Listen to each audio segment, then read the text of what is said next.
Good day, everybody, and welcome back to the RRR Show, Real Raw Recovery, where honesty meets healing every single day. My name is Mike, and I will be your host. And what we're going to discuss today is a topic that can be a major hiccup on that path, and that is guilt. And all of us have faced guilt at one time or another in our lives. Now, in active addiction, that guilt was short-lived because we always had the escape to our drug of choice, whether it was alcohol or using, and we can get away from that feeling of guilt, but then, of course, it's always going to return, and then, of course, we're always trying to mask it again, and then you find yourself in that cycle. It's when you get further down the road of recovery, especially in transformational therapy, where you start becoming more aware of the choices that you made and the decisions that you made that hurt yourself and hurt your loved ones. And what we start doing with that is we start wearing it like a weight vest, and it weighs us down day in and day out, which basically is making it impossible for us to continue on with our other work towards a full transformation. Now, in order to get out of that cycle, we also have to come back and remember that we did the best that we possibly could with the knowledge that we had at the time. Again, remember, knowledge is power. The understanding and the awareness when we were making those choices and those decisions. And with the work that we do here at Real World Recovery with transformational therapy is you are going to gain more knowledge, more understanding, and more awareness that when you are faced with similar situations in the future, you are going to react differently and you're going to make different choices. And if we don't come to that conclusion, then that's where the negative self-talk is going to creep in and making it impossible for you to continue to develop your self-esteem, which is the major theme in transformational therapy and a major cause for why people are abusing drugs and alcohol, because they're escaping their problems, where they don't feel they're good enough, where they don't deserve something. They don't deserve peace. They don't deserve happiness. They don't deserve serenity. So that negative self-talk is going to completely block any move forward that you can make on your journey.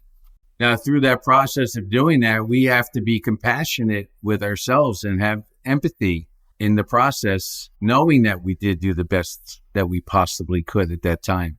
But just because we did the best that we could with the knowledge, understanding, and awareness that we had at the time, it's not like it's a get-out-of-jail-free card. Okay, because we still have to take responsibility for the choices and decisions that we made. We still made them regardless. And we hurt ourselves and we hurt other people, whether it's at work, our loved ones, our family, our significant others. Our decisions affected them as well. So we need to take responsibility for that. And we need to accept the fact that we did that and you're not the same person that you were when you made those decisions, and keep moving forward. Now, while taking that responsibility for the choices that we make, we always say with all choices that we make, there are consequences. All right. And there are going to be good consequences. There are going to be bad consequences. But what we can do with those consequences is we have the power on how we are going to react to those situations. Are we going to react as the new person that's transformed and gone through this thought process? Or are we going to revert back to the people that we were before we gained understanding, we gained awareness, and we gained knowledge, and we gained patience? And that's going to be the key in your development for yourself. And also, when you're coming out of active addiction and into recovery, people are observing you and they're watching how you're reacting to situations. And we control how we react. Can't change other people. You can't control other people. You absolutely can control yourself on how you're going to deal with situations. And if you understand and you have the awareness that things are not always going to go your way in this recovery process, then that's where you're going to run into confusion and frustration. So we need to stop running from it, and we need to start embracing it and learning from it. And turn your mistakes into gratitude.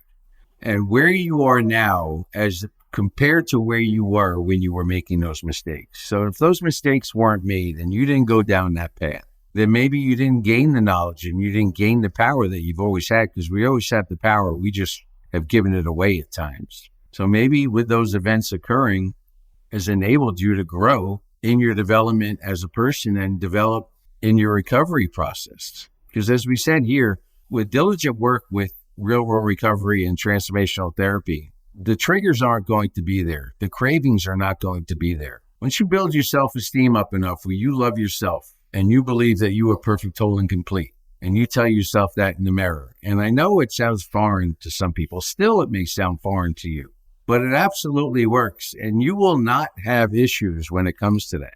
And people developing relapse prevention plans and everything. Well, ladies and gentlemen, there's only one relapse prevention plan, and that is loving yourself.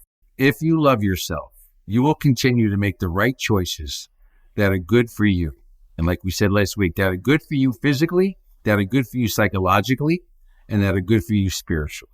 Now, if we don't face it and we don't embrace it and we don't learn from it, the problem that is staring us right in the face is that our guilt can then turn into shame. Let's address that. When you have guilt, you're saying to yourself, I made a bad decision.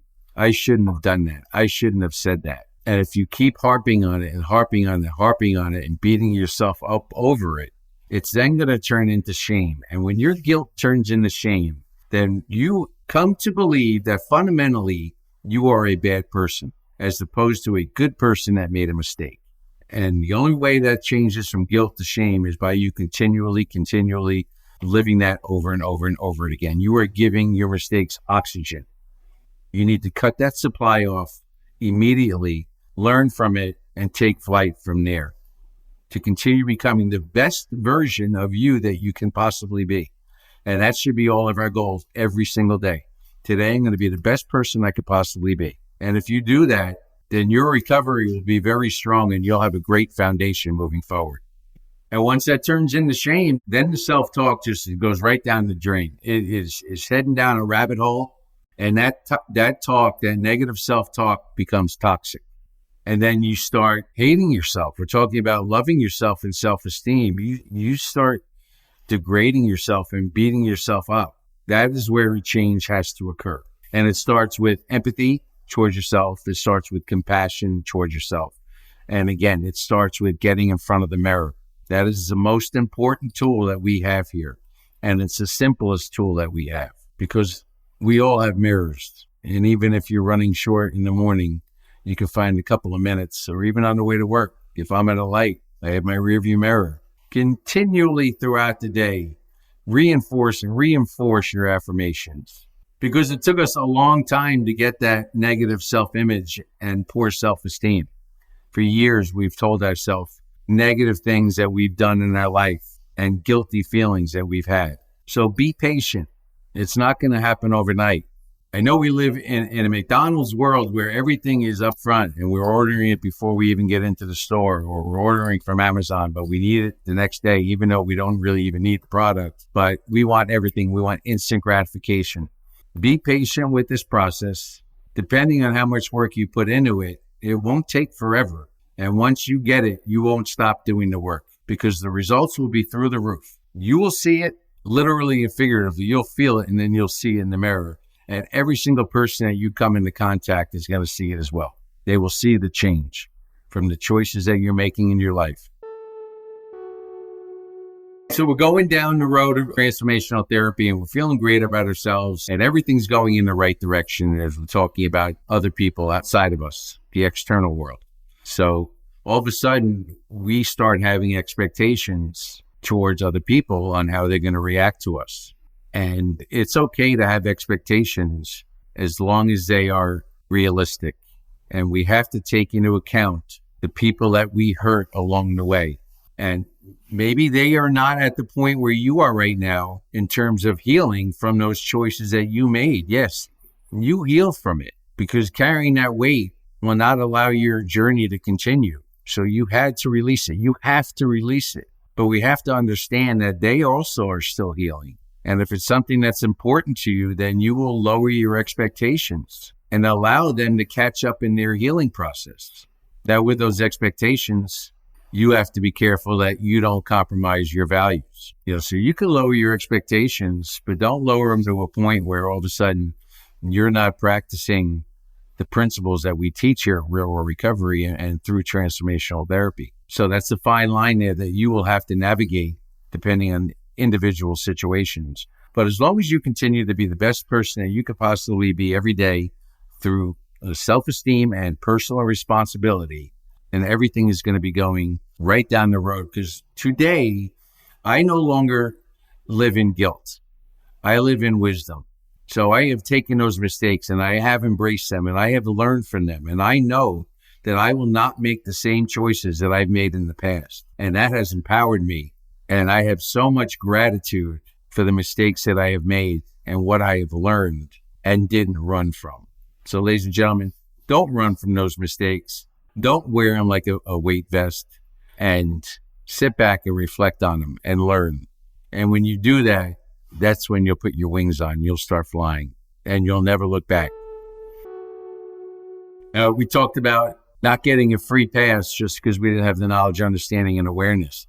But awareness is the key to our development in this process. And we need to be aware of the fact that employers, friends, family members, significant others, they might not buy into the whole concept that you didn't have the knowledge, understanding, and awareness at the time that you made these decisions. And you need to be okay with that. And the only way to start building trust back after the decisions we've made is through your actions.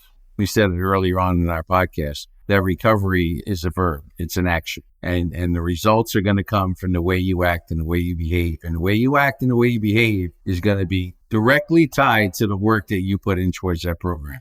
And that's with the mirror, and that is with your journaling, that's with your gratitude lists, that's with your readings. I highly suggest that everybody gets a copy. We have numerous resources on our website at realworldrecovery.org that John and I have read that's helped us in our journey. But number one, first and foremost, is get a copy of Louise Hay's book, You Can Heal Your Life. It will be instrumental in how you feel about yourself and in your recovery.